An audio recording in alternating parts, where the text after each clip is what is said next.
Rajesh Sharma, who's the managing director at Capri Global Capital, now joins in on the show to give us a sense of that situation. Good to have you on board, Mr. Sharma. To begin with, let's talk about how the number of customers have been in terms of opting for a moratorium. Has that come down? Have you witnessed a better collection efficiency in the last month from June onwards?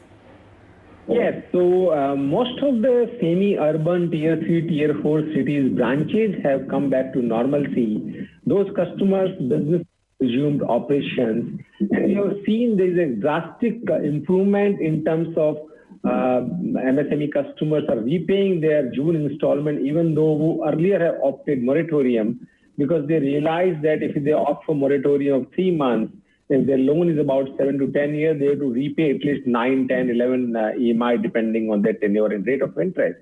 So with that consciousness, the moment their business started, which has happened in June, most of the small town and tier 4 cities, so their collection efficiency has gone up. And we have seen what was in April, May, at least has improved by 20 to 25%. So we have seen a drastic upswing in the collection efficiency. Out of our customers which has opted moratorium, at least 1/3 of those customers started paying in the June EMI as well. In the coming month, in July, August, we've seen this trend will become more better and better.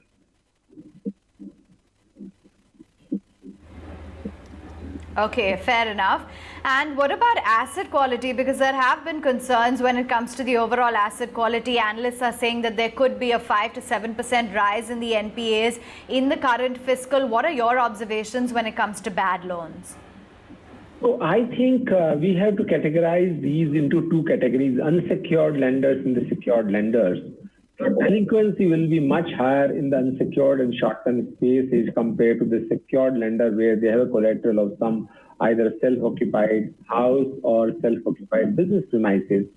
So depending on the kind of business they operate in, the delinquency may go rise. We also expect the delinquency will rise, but we don't expect the delinquency will rise in our space by 5-7%. Of course, there will be some marginal increase, but we feel once the businesses are back to normal, before the year end, most of the accounts which become delinquent for the short-term reason, we should be able to bring them back.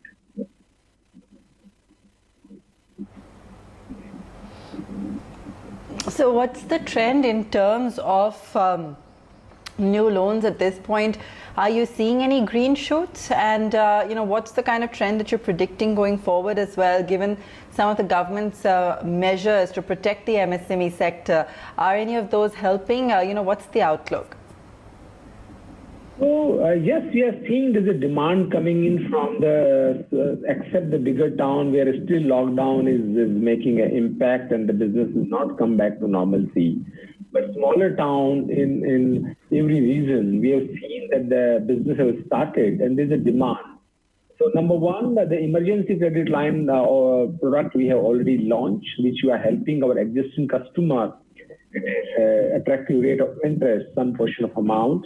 Plus, we are also seeing the new loan demand is coming up, which we are cautiously analyzing. And once we are satisfied the business operations have started and they need money, we have started disbursing.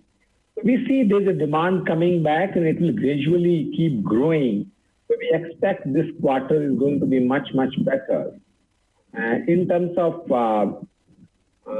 further demand, we have also started top up to our existing customers, similar to emergency credit lines. Some of the customers who require long-term money rather than the 4-year emergency credit line money. So that we are giving as a top up to our customers. So there are 3 kind of a product. All NBFCs started either emergency credit line or top up or maybe the new loan. We see that July will be better month, but August and September should be much better in this quarter. Should be very, very good for all the NBFCs and lending entities.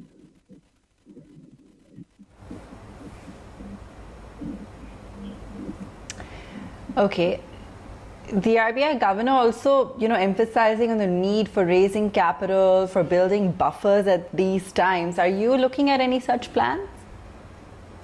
Because our ticket size is granular, portfolio quality is reasonably very, very predictable and good. So based on that, we have received a lot of bank sanctions, fresh term loans, money under TLTRO and PCGS. How we utilize the money is that we have paid almost 75% of our lenders ahead of the schedule. So we have taken care by April 2021, all EMI obligation we prepaid rather than keeping money in the mutual fund carrying a negative carry, utilize that money judiciously. So liability side, we see a lot of money being made available. So we have built up that buffer already.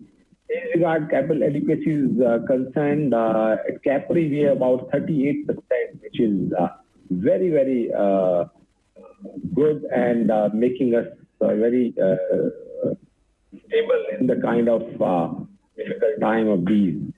So I think we are good on the equity side as well as the debt side. We are quite having a good buffer. And next 1 year disbursement plan, I think next till June 2021, as per our disbursement plan, we already have that banking line tied up, which is about close to 1,000 crore rupees. And we already prepaid our repayment obligation. So we will continue to chase growth of a good quality where market competition appears to be lesser than before.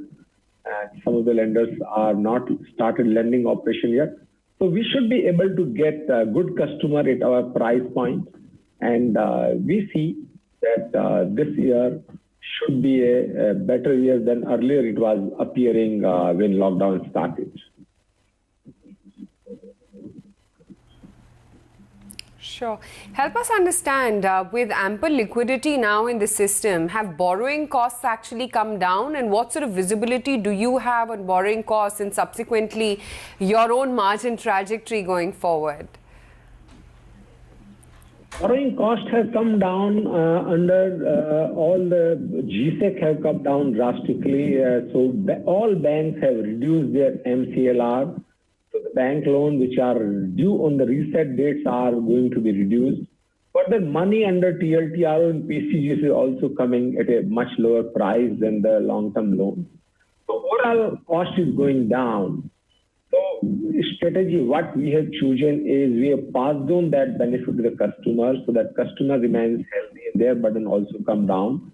So our spread will continue to be more or less same. But in that process, I think we are passing on the benefit to the customer, and also we should be able to choose better customer who earlier may not be coming due to little higher rate of interest.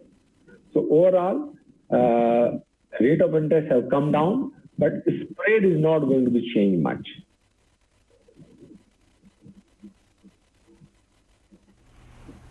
Okay, good to have you on the show and get in all that perspective to us, Mr. Sharma. Always good speaking with you.